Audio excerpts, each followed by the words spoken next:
Ekenekwa m unu. Isi m nke onye chiri ya zelu. Tata bụ ụbọchị Afọ. Enwe na-asị ka tata bụ Afọ mara anyị mma. Ka Afọ fụtara anyị ndụ, fụtara anyị udo. Ka Afọ fụtara anyị ihe akụ akụ, ihe enwe enwe.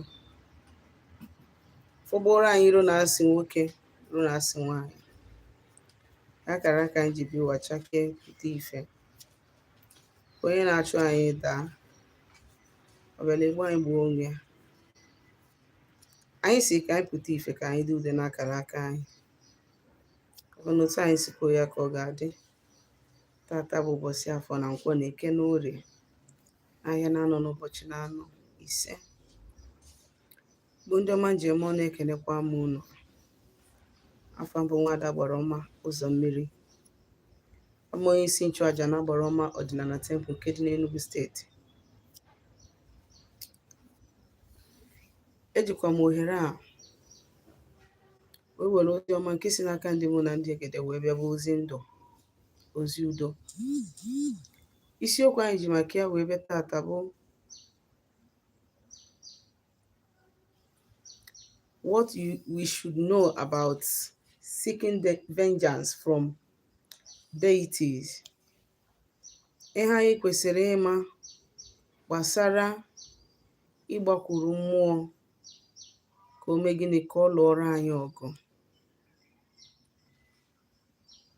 Ihe anyị kwesịrị ịma gbasara ịgbakwuru mmụọ ka ọ lụọrọ anyị ọgụ.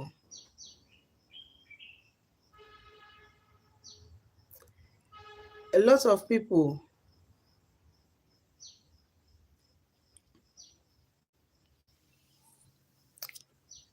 people na-ejekwuru mmụọ for vengeance ma mgbe ọ gbajuru dọrọ, mgbe ha na-efe ile na mmadụ na-emegide ha, ma na mmadụ na-achọ ịnara ha ihe ha n'ike, ma ọ bụ na mmadụ na-achụ ha ka o gbuo. Agbakwuru mmụọ kụọ ya mgba, jee tụọ onye anwa na-alụsị anwa. Tupu ị gaba njem a, na o nwere ọtụtụ ihe ị ga-ebu ụzọ wee mee gịnị, wee nene. Dịka m si wee kụzi ihe nkụziri ụnyaahụ, ọ bụrụ na o nwere mmụọ dị na be nna gị, gịnị ya na-adịrọ na mma, jee wapụrụ ya ọjị tupu ijebe na mba ije je chọọ alụsị ga-agbalụ gị ọgụ.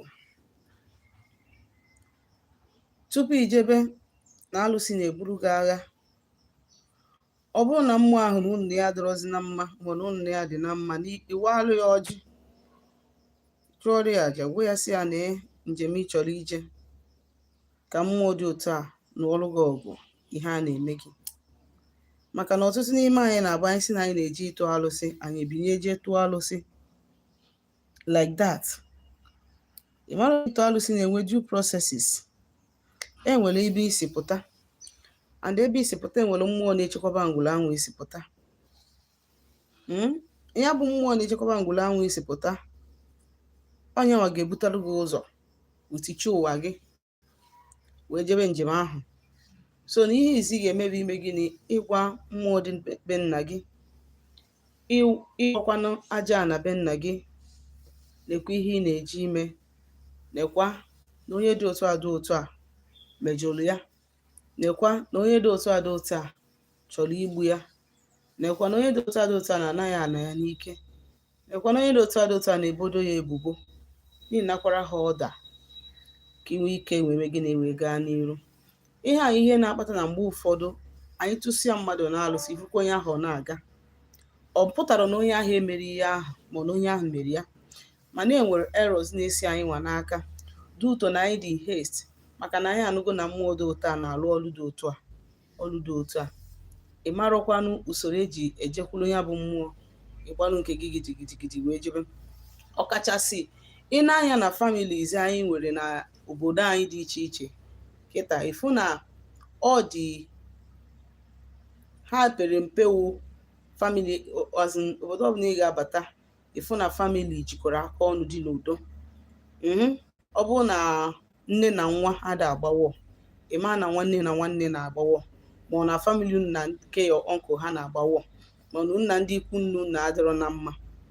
O wee bụrụ na onye aja ana jikọrọ gị na ya mejọrọ gị, nke ahụ nke kacha dị very very serious. Ọ bụrụ na mebi na ya ọnkụl na-agwọrụ gị ọgwụ, maọbụ na ya ọnkụl na-anapụ gị ihe gị n'ike, ma ọ na nwanne gị ma ọ bụ onye gị na ya bụ ofu obodo nwere ajọ ife ọ na-eme gị, wee sị ka ijeje tụọ onye ahụ na alụsị, the first thing ị ga-emebi ime gị na ịwapụrụ ana be nna gị, ana ahụ jikọrọ gị na onye ahụ, ịwapụrụ ha ọjị wee gwa ha sị ha nekwa nekwa nekwa nekwa tupu ime gị na-emalite ịga njem ahụ. Maka na ọ bụrụ na ịwapụrụ ha ọjị, ha nwere ike agbakọta gị azụ, anabunu nwere ike mmụọ ahụ binye asị ha mba na ha nwee kwubero. Do you understand? Otu esi enwe ndị ichie dị ndụ ka esi enwe ndị ichie nwụrụ anwụ. Otu ndị ichie dị ndụ si agọva n'obodo taa ka ndị nwụrụ anwụ si agọva nkwa obodo. Ịbịa n'obodo dị iche iche, ịfụ na ị nwere ike gị na mmadụ nwee ishu, ị ga kpọrọ onye ahụ polisi without gịnị ọrụ obodo atinyere ya ọnụ. Otu a ka ọ dị na mmụọ. You must pass through them before ime gịnị ijebe na mba na ị na-eji ịtụ onye aja ana jikọ gị na ya na-abụ na-alụsị. Ọzọ dịka ibi ya bụ ịchọrọ ịtụ mmadụ na-alụsị, na ijide mmadụ na nwunye gị, ma na ị na-ejide mmadụ na di gị, ị na-ejide nwaanyị na di gị, ma na ị na-ejide mmadụ na nwunye gị, ma ọ na mmadụ boro gị ebubo, ọ na-ewe gị iwe, iwe sị ka ije tụọ onye anwa na-alụsị. Tupu ijebe ịtụ onye anwa na-alụsị, ichie eke ma onwego ka gị nwasi wee mee mmadụ ihe dị otu anwa na mbụ. Ọ bụrụ na mmadụ ji gị ụgwọ, o kwere akwụ gị ụgwọ ahụ, na gị na mmadụ mere biznes, onye ahụ ejide gị ụgwọ, o kwere akwụ gị the money, iwe gbagide ya the money, o kwere akwụ gị, esi oke ka ije tụọ ya na-alụsị. Biko bifo ịgaba na-alụsị, mee ka ị sure na onwenubela onye gị na ya na-abụ kwuru okwu ị na-edeliver her, because it will come back. Ọ bụrụ na ị nyere mmadụ ego ka gị na ya mee biznes, o rie ya, anyị mana onwenubere ka gị na mmadụ si wee kpa biznes iri ego onye anwa, go straight jee tụọ onye anwa na-alụsị, ọ ya wọkụrụ gị. Mana ọ bụrụ na ị ma na onwego ka isi wee mee mmadụ such a thing before, ma ọ bụ onye anwa ma ọ bụrụ onye ọzọ na-agara onwe ya, ị ga-eme ekishọ na ije je kwụọ ụgwọ anwa first before ije tụọ alụsị ahụ. Maka na ọtụtụ alụsị na-eke ike, maka na alụsị na-eje agha oje ọgha. Ọlụtụ alụsị na-eke ike wee ịkpọ ha na mmadụ jigo ụgwọ, ma ọ na mmadụ na-ehi nwunye gị, mebi na ịnụtazi nwaanyị wee mara na nwunye mmadụ dị nsọ. Ịnụtazi nwaanyị wee mara na nwunye mmadụ dị nsọ, i wee gasizie na-abata wee jide nwunye gị na nwoke, mebi mee ya akaja, maọbụ ka ị tụọ ya na-alụsị. Mana gị nwa na onwe gị nwere mgbe mebi mgbe ị na-alụbere nwaanyị, ma ọ ka gị na nwunye gị bikwa na nkwara onye ị na-eje n'ubi nke ya akọ, nkwa nwoke na-eje n'ubi nke ya akọ n'ubi nwunye ya. Ị makwa na mmụọ ahụ gbuo onye anwa na ọ ya na-achụte gị azụ. So before ijebe na ị na-eje ịtụ mmadụ na-alụsị, make sure you are not guilty of the same thing iji maka ya eje eme gịnị ịtụ onye anwa na-alụsị, so that alụsị arapụ igbu omesi onye anwa ihe, it will come back to you. And na mmadụ chi ịtụ mmadụ na-alụsị, ọ bụrụ na mmadụ mee gị ife welu gị iwe si n'ihi atụ onye a na-alụsị ka onye ata afụ ihe o mere gị, ife ị ga na-achọ bụ alụsị na-alụ ọrụ ọsịsọ. Ife ị ga na-achọ bụ alụsị na-alụ ọrụ ọsịsọ, alụsị ma na izipụ ya ozi ọrụ ọrụ anwa ọsịsọ, ya na alụsị ịma na amanyenwu bribe. Ọ ihe ị ga na-achọ so that ka onwe ike lụọ ọrụ ahụ. Chetakwa na ọ bụrụ na o nwere ebe gị nwa na onwe gị na o wee dị guilty of the same thing ahụ na-eji ime mmadụ iji maka ya atụ mmadụ na alụsị, that alụsị a jesie na ọ ya na-achụta gị. That is the reason why some people na-eme na afụlụ onye melụ, ijekwa ime ichie ka eme ihe ị na-eme, itozukwere etozu ime ya. Ọ bụrụ na ihigo nwunye mmadụ hie nke gị, die ya, eje na je tụọ onye ahụ na-alụsị, na onye aka m ga-agwadebe gị, idie ya, ịgwawa ụmụaka gị ndị na-eto eto na ha gbaalụ nwunye mmadụ ọsọ na-aja ife ka ọ bụ. maka na isi ka ije tụọ onye ahụ na alụsị, you will equally die unless ma na alụsị a na-ekpe pasha. Ọ bụrụ na gị na mmadụ emenugo biznes wee rie ego onye anwa, then years to come gị na onye ọzọ eme onye ahụ eri ego gị si ka ije tụọ ya na alụsị, ọ kakwa gị mana ịkwanyere onwe gị ugwu die ya. Onye nwere ike ọ na-asị gị na o nwere ihe ị ga-eme, ị na-achọ ka iprove na onwe ihe ị ga-eme, imesikwa ya ọ ga na-achịkụta gị azụ, because alụsị ahụ mgbasi onye ahụ ụgwọ ahụ ihe ahụ omego ọ ya na-achịtekwa gị nwa wee gbaa gị ụgwọ nke imere onye ọzọ somewhere.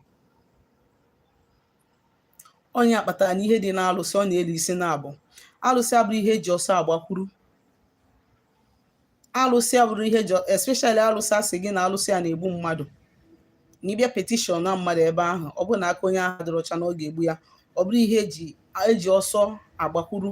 Ọ ihe ọ bụ mmadụ chi ịba n'ime ya, ọ jụọ onwe ya ajụjụ, maka na ịtụ mmadụ na alụsị bụ ọfọ na ogwu ka eji eji ya. Ịtụ mmadụ na alụsị bụ ọfọ na ogwu ka eji eji ya. Ọ bụrụ na ịma na ọfọ na ogwu gị adịrọ, you don't go there to avoid ime gịnị ịba fire gị. Mgbe ahụ isi nọ ndị amosu ma ọ na onye a gị na ya na-agbakọrọ ọnụ, mana ọ gị nwaji aka gị metara onwe gị ihe na-eme gị. Ekenekwa m unu. Afa nka bụkwa Nwaada Agbara Ọma Ụzọ Mmiri. Zitara anyị ozi n'akara WhatsApp anyị ma ọ na ịchọ ka agbalụ gị afa ma lụọ ọlụ gị ọlụ mmụọ na 07037311663. Ya gazienụ.